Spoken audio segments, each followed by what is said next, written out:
Welcome, lovely. I am so stoked to have you here. Today we're going to take a sidestep, a little peek behind the curtain, if you like, and delve a little deeper. Still very relevant to where you are in your life and love, but let me suggest that this episode just may be of greater value and importance to you than any of the others to date, and will prove its value for a long time to come. Have you ever asked yourself why you want to get married? With the subtext being, if nothing really changes anyway?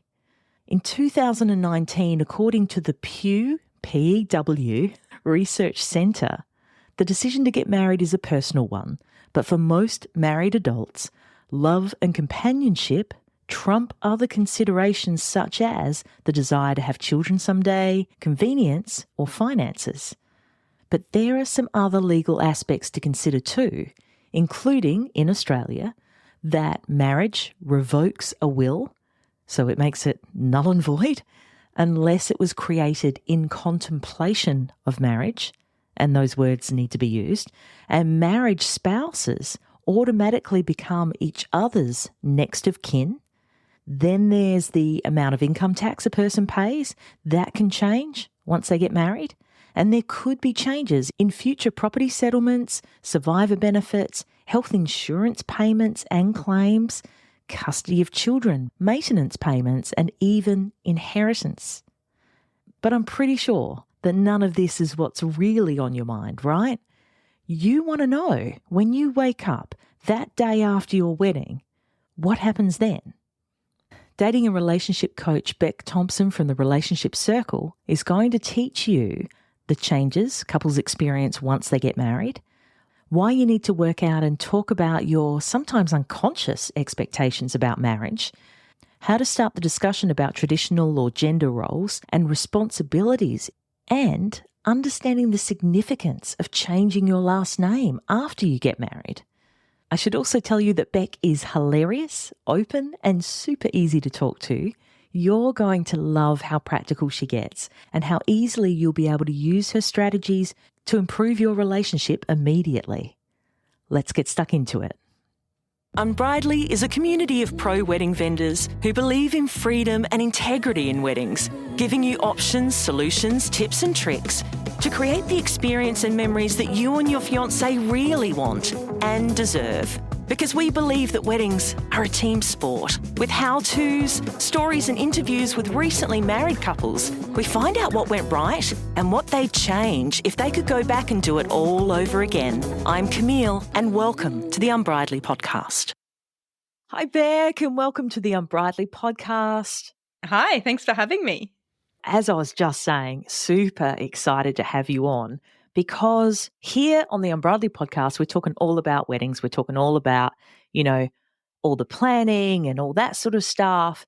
And Amy actually from Wedshed said last week that a bit of a metaphor that having a wedding is like having a baby. You have the baby shower, you get all excited, people give you clothes, it's great. And then you have this baby and they hand it to you in the hospital and you go, yay. Sorry, the rest of my life, is it? Yeah, okay. Here we go. And off you go. And no one really talks. I mean, people have books and people have all sorts of stuff, but the focus isn't on raising a child for the rest of your days. It's on the having the baby bit and getting married. A lot of the time we're focused on like the wedding itself, and then you're meant to have this marriage back. So I was just saying, stoked to have found you on Facebook. But before I start picking your brain, perhaps you should share with the listener what it is that you do. Yeah, sure. I also just want to say that it's so interesting that you just spoke about that, because literally just before I popped on, I was like, I get it. Like, I was like, having a wedding, you do all this planning and all this money on wedding, and people spend all this money on birthing classes. Like the one day, everyone focuses on the one day, and you forget about actually what is like potentially the rest of your life. So it's just so interesting that you just said that. So I'm Beck Thompson. I own the Relationship Circle, which is a dating and relationship coaching service. And that is basically what I do. I support people to either find love or to re-find love or to keep love. And perhaps, Beck, you could talk a bit about just your theory about the relationship circle of life. Yeah. Yeah, look, initially when I came up with this name, well, it was like 1 a.m. But it was because there's so many different parts of relationships that I wanted to work with people on, from before dating, I suppose, like just the relationship with yourself and getting to know yourself. And then you start dating and understanding people, and then all the way through to marriage, and the way that relationships evolve, I suppose, with the different milestones of like, growing up together, having children, if that's what you choose, getting married, if that's what you choose, and to even to the kids moving out or to getting divorced or to, whatever. There's just so many different parts of like, it's like the spectrum, but I didn't want to call it the relationship spectrum. So I have to think of another word. Could be accurate. But nonetheless, I really like the idea of the circle, Beck, because then, like as you said, you've got to start with your relationship with yourself, because if that part's broken, you don't get to advance to the next part. Yeah. Do you? Yeah, so true. Yeah, yeah. No $200. Yeah, beautiful. But I also had a quick look on LinkedIn, and you've got an extensive history through all sorts of counselling and support services, and you've supported women in particular in crisis situations for years and years, haven't you? Yeah, my background's social work and therapy. And I suppose I worked in homelessness and I worked in domestic and family violence, did a lot of therapy in like trauma therapy, which is, as it sounds, a very heavy area to work in. So I got a little bit burnt out from that. And now, like what I do, people have said to me, I'm going to tell you something and it's going to be really heavy. And I'm like, probably not. It's probably not going to be too heavy for me. Mate, you don't got shit. Because it's really light. Yeah. Yeah, exactly. I've probably heard it all. Yeah, privilege. Yeah. Okay, let's delve in, because I'm just so excited to hear about what you're going to say about this stuff. And I'm certain that the listener is just like sitting on their edge of their car seat too. As you'd imagine, most of my Unbridely podcast listeners are in the engaged, we're getting married part of the relationship circle. And what is really interesting to me is there's quite a few of my couples in my capacity as a marriage celebrant. So, I'm sitting there with them, we're chatting about how they got together and all the lovely things, usually the highlight reel. Yeah. And then I hear it a lot. We're getting married because it's the next stage. It's something, that we'd like to do. It's a sign of our commitment, all these sorts of things. But we know that we don't have to get married, fairly progressive, I guess. But also, after we get married, we don't think our relationship is going to change at all. And that's the bit I'm like, really? I find that really interesting, because all I've got is my personal experience and myself getting married to my husband. It changed everything in a really deep way. And I don't even know if I could actually explain what that way is. And I thought, right, we'll get Beck. Beck talks to these people all the time. So I'd love to know, what have you noticed that couples experience that changes once they get married? Yeah, like I had that view too before I was married. I was like, it doesn't change anything, don't it, but it did for me as well. So that's really interesting that you had that experience too. I feel like it's a time in our lives where we are making a commitment to each other. And so in that space means that you get to talk about, you generally talk about the future, what you want, like your hopes and dreams. And there's something about and I don't even know if I can explain what it is, but there is something about the commitment and the joining together that is official, and that you have people witness it, and that it's celebrated, and there's a day dedicated to it that changes stuff. It just changes the level of commitment, I suppose, and the way you view that person and view the relationship and the seriousness of it. That's what I've noticed with couples, if that makes sense. Yeah, absolutely.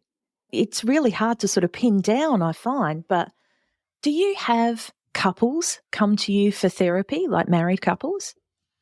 Yeah, all the time. Why do married couples come to you for therapy? Yeah, well, just so that people are aware, I don't do therapy anymore. I do coaching, which is just slightly different in that I am a trained therapist, but I focus on like the the current and future as opposed to delving too much in the past. But people come to me mainly because of like communication, conflict, some sort of like not meeting with understanding or expectation. Yeah. So they're usually saying exactly the same thing, but speaking a different language, and they just do not hear each other. Yeah. Because it's very interesting for me on the outside in going, you're saying you're experiencing the same thing, you're doing the same thing to each other, you're mirrors of each other. I know you can't see that right now, but it's just that miscommunication and definitely around expectations not being communicated, met, assumptions being made, all of that. Yeah, I see that sometimes, that couples are going into marriage and it's unspoken. You know, their expectations are unspoken, but they both assume that the other one is thinking exactly the same thing that they're thinking, but it never gets said out loud and it never gets explored. Boundaries and expectations. I mean, have you got any advice for couples? How can they jump ahead? How can engaged couples go, okay, I have been brought up a different way to the way you've been brought up. I've probably got different ideas of marriage to yours. How do they meet in the middle before it becomes an issue? Yeah, I mean, having those really curious conversations, like what does, like that exactly what you just said then, like you grew up differently to me, like what did that look like for you? What did a marriage look like for you? How was it like that your parents were married? And it's the same with parenting, right? Like again, we don't have these conversations till you like have the kid and then you're like, oh, there's a kid here and you're parenting different to me.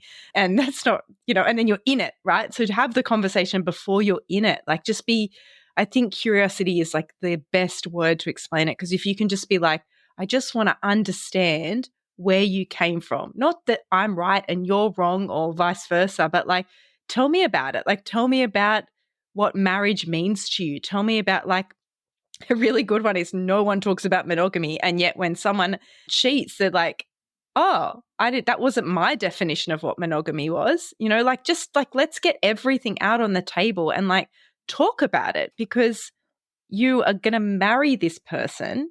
So have the conversation. Don't be scared to have the conversation. If you're scared to have the conversation, should you be marrying the person is my question. But I think it's a really good idea to get this stuff out as early as possible around like, what is it that you expect? What is it that you assume is going to happen? And how can you compromise and meet in the middle around that? Like, what is really important to you? What is a deal breaker for you? What can you compromise on? Like, just have really explicit conversations around what that looks like. But I mean, don't you think that the topics could be infinite? Oh, yeah. Isn't that exciting? I love the way you think, Beck. Yes, it is. It is exciting. It's really, really cool. But then the type A in me wants a checklist. You know what I mean? I want to know what's going to come up. I want to address it. I want to check it off. And perhaps a little initial next to it to say that we've both agreed on it. That'd be great. Isn't that terrible? So, yeah, that leads my brain to think, okay, explicit conversations, let's really, because at that stage where you go, I think I'm spending the rest of my life with this person, it's not time to hold back, is it? Exactly. So make the initial conversation. How do we communicate with each other and how do we navigate when things pop up that we weren't expecting? Because then you can get around anything. If you know how to communicate and you know how to navigate conflict, you can get through anything. You don't need to know everything. Yeah. Because you won't know everything when you get married. That's the beauty of it, isn't it? That you don't know everything about the person you're marrying. That's exciting. That's really cool because that's like the ultimate key. Would you suggest that couples who want to explore this further and deeper, do you think having pre-marriage counselling, or what would you call it, coaching, is advantageous? Yeah. It's very rare that I'll see a couple like this, let's say maybe 1 in 10, but the speed at which they get through stuff is dramatically different when they're not coming to me with like years of resentment or anger towards each other or just mess built up there. Like they're clean. They want to know how can we make this the best possible relationship, going into it. Did you just say they're clean? Yeah. It's not messy. Yeah. I was just thinking a plaque build up. they both shower. Yes, clean people. Yeah, as in like it's there's not a lot of like now all I can think of is dentist stuff. There's not a lot of plaque built up. Not a lot There's of not a lot of residue. stuff built up underneath, like they're ready to understand. They're still in a space of curiosity, and that's easy to be in because they want to know about the other person. They want to know how they can make it work. It's just amazing how much more and how much quicker and honestly cheaper, guys. Like if you can do it before as opposed to afterwards, amazing. Yeah. Because it's way quicker. You can get through stuff like so fast. Yeah, I can completely understand that. And so when these issues come up around boundaries, I'm guessing roles play a part as well. Maybe gender roles, maybe mum did this, you should be doing that, wifey. Yeah, how can couples work through these discussions about traditional roles and responsibilities to perhaps cut those problems off in the future? Because when you get married, in your head, for me, I'm getting a husband. A husband does this, a husband does that. And it's ingrained in me. And I think it's so right. A husband mows the lawn. A husband takes the bins out, which is fucking ridiculous. And even when I say that out loud, I'm like, Jesus, Camille. But that's truly what I thought. And so when my husband didn't do those things, I was like, what the fuck have I just signed up for if you don't know these simple things? Like, how can couples work through that? Yeah, it's about those assumptions, right? Like, and you're right in that they're just so. When you're like, say, from 0 to 7, you're gathering all these thoughts, beliefs, understandings about the world and how the world works, and you're watching the people around you do the things. So in that moment, you've gathered all the information you need to live for the rest of your life, essentially. And so just unpacking that, like exactly what you said, like, and just like, not that I'm saying this needs to be done this way, but, my dad took out the bins. So my assumption is that my husband would take out the bins. Like, is that what your dad did? Or like just having a really open conversation before you get to the point of like, you didn't take out the bins. You don't love me and that's what anymore. I expected of you. Yeah. Yes, exactly. What does that mean? What did you make that mean? Yeah. That's a whole other topic. Yeah. I honestly think just having those really open, honest conversations around what that looks like or what you think it should look like, and do they match up? Where is the mismatch with them? Who can compromise where? How can we make that happen? Like, I think you'll be able to get there, if that makes sense, because it's just that things are in people's heads. They're not talking about it. They're assuming the other person gets it.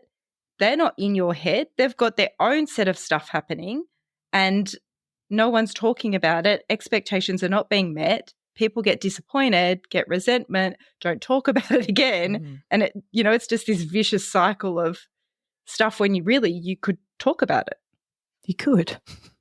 Note to self, talk to husband tonight. My husband actually was away last weekend and I took out the bins and I was like, I am a modern woman. And you wanted a medal, right? Yeah, I did. I really did. Yeah. I award you the medal. Thank you.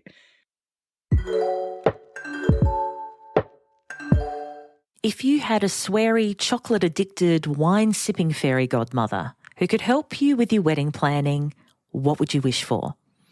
Perhaps no more waking up in the middle of the night in a cold sweat, wondering what you've forgotten, or fretting about your RSVPs. Maybe no more spreadsheets or post-it notes or endless to-do lists. Well, I can help you with all of that. Websites is an Australian wedding website builder, guest management software, and wedding project planner all in one. Why is this such a game changer for you? Well, imagine everything to do with your wedding being in one place, updated in real time in the cloud, shareable to anyone else that's helping you, password protected for your guests, with notifications to tell you what needs to be done next and by when. It's amazing, right? I love how easy Websites is to set up and use, and how there are no ads on the platform yelling at you to spend more money on your wedding. To get started on your very own free wedding website, just head to wedsites.com. That's WEDSITES.com pew.com and enter the code unbridelypod, that's unbridelypod, to get 10% off their paid planning tools. The link is in the show notes. That's the thing, isn't it? When the small things go unsaid, they do build up, don't they? And, I hear it as advice as well. And in fact, I read an article of yours on LinkedIn, and the quote was, "You can be right or you can be happy." And it made me think, do I just need to let shit go?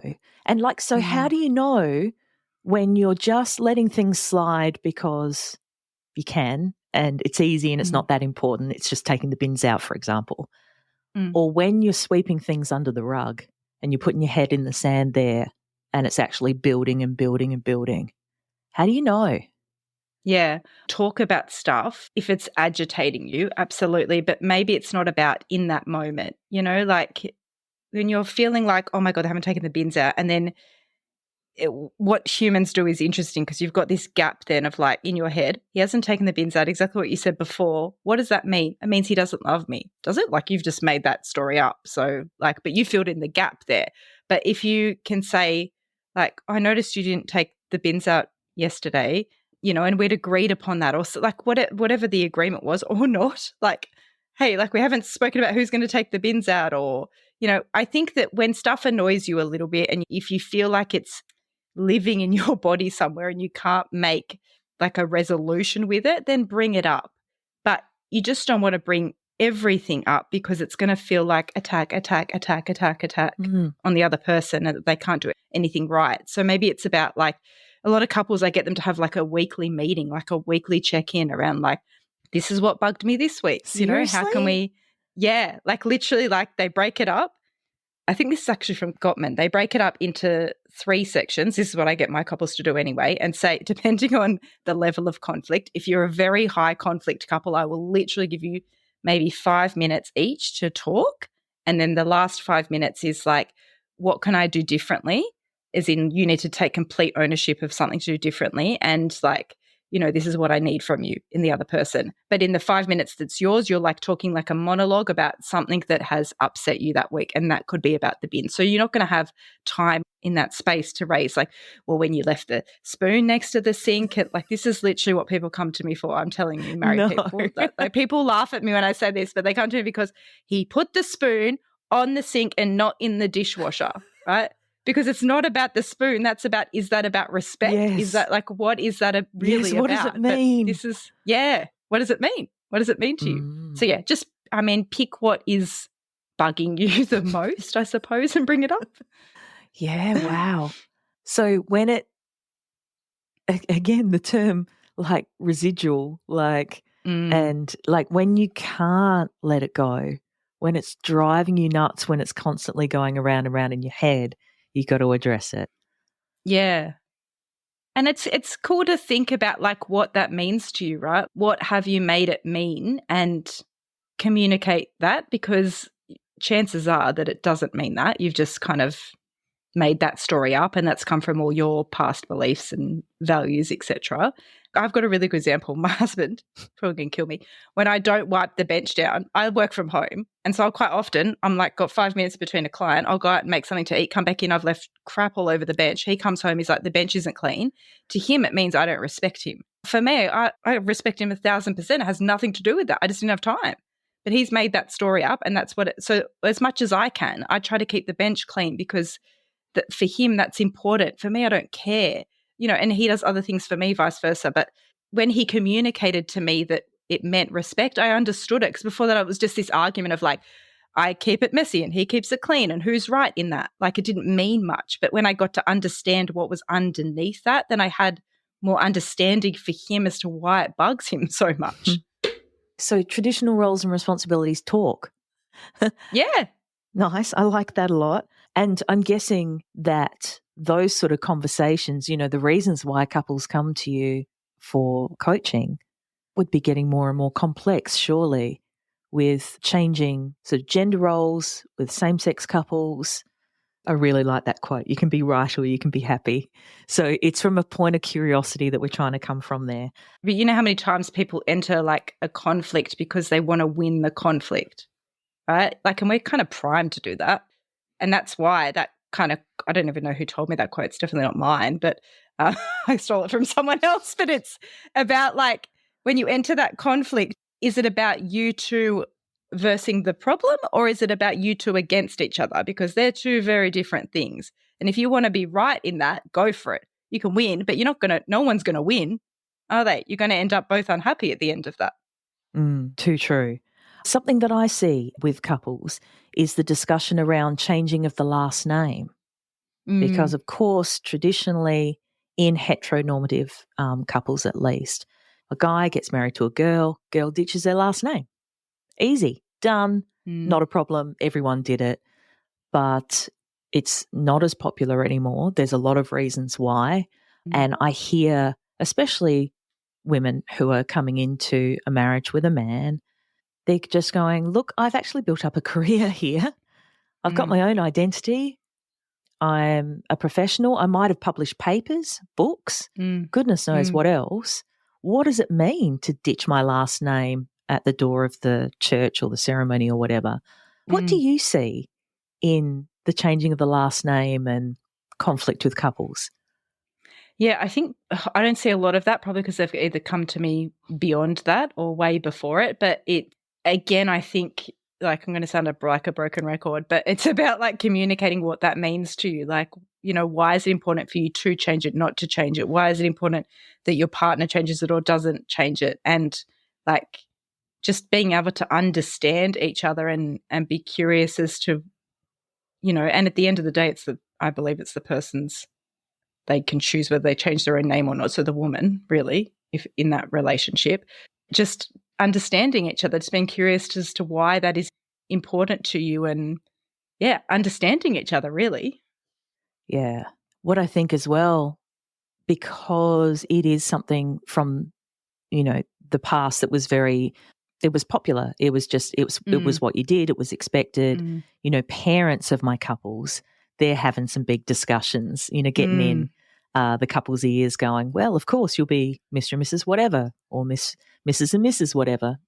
And, yeah, that idea that it's just going to happen. And even when I announce the couple at the ceremony and, for example, on the weekend, neither of the two ceremonies that I conducted had any, what do you call it, honorific at the start of their names. It was literally name and name, newly married couple, name and name. And I could actually hear the gasps coming from the guests and, man, because it's the societal impact as well, isn't it? Yeah. I mean, that's huge on relationships, full stop, because it impacts us more than we think it does, I think, around like expectations around what a relationship should look like, or like even I have so many couples that sleep in separate bedrooms and they're like probably happier than other couples who don't. But yeah, the view of that is, oh, they mustn't be happy. They're in a really bad state. No, they actually have a lot of space, and space is good for a relationship because it allows that flame to be there. But it is very interesting that that's a whole other layer to look at around what impacts the relationship and the way that you think and the way that you are in relationship. Is the way you're expected to be by others. Yeah. And something else that I read in that article, Beck, was you were saying that it's really good to spend quality time together, but also equally good to have that space. Can you explain a little bit about that? Yeah, Esther Perel talks a lot about this. She's amazing relationship psychotherapist. She talks about if you think about a flame, if you smother the flame, it dies, right? There's nothing there. And so you need air for the fire to breathe and for the flame to breathe. So in your relationship, you need space, you need air, you need mystery. That's part of what having a healthy relationship is. You don't need to know everything about the other person. They don't need to be your person that you go to for everything. It's actually like ridiculous to think that your partner will be your everything. You'll tell them everything. They'll do every hobby with you. They'll understand every part of you. Like that's they're one human. You're asking way too much of one human, right? And it's like that's a recipe for failure. So it's important that you are you and your partner's them and the space in between. And yes, like a Venn diagram, I suppose. And then in the middle, you've got like the couple. Oh, I love a good Venn diagram. Yeah, me too. But you're still individuals, right? And you still have stuff that makes you you that isn't to do with your partner. It's like space is incredibly important. Having your own life is incredibly important. Having your own hobbies is incredibly important, because if you think about when you don't have that, and I see this with couples when their relationship revolves around the children, that's quite often what happens if they get married, have children, then all they talk about is the children. And then the kids leave and they're like, oh, who are you? And I don't even know who you are. I don't know who I am. Like our whole lives have revolved around the children, which isn't healthy for the children either. A whole other topic, but it's very, very, very important. Yeah, yeah. That's awesome. And I'm guessing there's different degrees of that too, because, I see it with some couples, they're joined at the hip, wildly happy to be, and others that live sort of parallel lives, but they're extremely happy to be as well. Yeah. And also to know that like throughout I hate this word, but I can't think of another one. The journey of a relationship. Oh, there's journey. The journey. Just like MasterChef. Oh, my journey. There's times where you'll be separate and times where you might be closer and times where you like are really happy and on top of the world and times where you're like, this is horrible and I don't know if I can do it anymore. You're doing life with another human. You're both hopefully constantly evolving and growing and changing. And so this is why I think the assumption that you know everything about your partner, when people say like, I know you better than you know yourself. Like, no, you don't. Like, you don't know what happens in my head or what I'm dreaming about or like, and sure, you might share those things, but the mystery is important. Like, allow them to be mysterious. The fact that they could, like, my husband could wake up tomorrow and he could want to be a chef or something. And, I didn't know that. I didn't know that was a dream of his yet, but now it is. And, that's exciting. Yeah, I really like that, Beck, to allow yourself the room to breathe. It doesn't mean, God love it, on all the wedding cards and sometimes on cake toppers, the little ball and chain, stuck together now. So I feel like you've given us so much, but do you have any final tips for those engaged couples who are listening just on how to make a really good start? Do I have anything additional? No, I've got nothing. Good luck. Yeah, I don't know. Do it now. Have these conversations now. Just remember that, for the wedding, especially remember that it's a day and like I think so much, but my wedding, I like planned everything, got really excited. It was an outdoor wedding. I said, no plan B because this is how I roll in life. A torrential storm came through. Like we had to move I didn't know I was in a room. They had to move the whole wedding. And what was so clear to me at the end of it all was that all of that was irrelevant and it was about celebrating love and it was about, moving forward with my husband, what life was going to look like and having those important people in our lives to support us. I suppose my other message would be just to get a village around you of support and whatever that looks like and just do not rely on your partner for everything because, I just think it's so important to have that. That's what your wedding should be about, getting those people around you to go like, a bit like a baby shower. That's what that's really about is how can we support you going into being a parent? Well, how can this community support you going in as a married couple? Oh, so the equivalent of it takes a village to raise a child. Really, it should. Like, I feel like we're moving away from community, but the only way, like, my marriage works is by me having a community. The only way when I see couples, that's how it works is that, yeah, they might see me, but they might also have sporting communities or like hobbies that they like to do or friends that they like to see or family. Like it takes a community. That's awesome. The motto of Unbridely is weddings are a team sport. Oh, that's wild. What if marriage was, no, that sounds dirty. Well, no, no judgment, non-monogamous. Yeah, that sounds like an orgy. Marriage is a team sport. I'll think of something better. But, Beck, do you do coaching online or are you exclusively in New South Wales? No, I'm exclusively online. I had someone call me the other day. I live down the south coast. They're like, oh, do you live in Batemans Bay? And I was like, I do, but I do not see any humans face to face. So you'll still have to Zoom me. Oh, beautiful. So for that listener who goes, I'd really love to have a chat with Beck before maybe I get married, or maybe we're already married and we need to have a chat. Like, how can people get in touch with you? Yeah, so either find me on social media or my website is therelationshipcircle.com, or find me anywhere. I feel like I'm visible, but if not, I'm sure my links will be somewhere hidden in this podcast. Exactly. I shall put the links to all the different ways to get in touch with you in the show notes. And yeah, just so thrilled to talk to you, Beck. It's been a fucking delight. Yeah, it's been amazing. Yeah, have a really great Arvo. Thank you. Thank you so much for having me. That about wraps it up for this episode of the Unbridely podcast. For the links and resources we mentioned, please head to the show notes. And if you love the show, please review and subscribe on the podcast platform you're on now so you don't miss out on a single episode. Thanks so much for listening. And remember, weddings are a team sport. Catch you soon.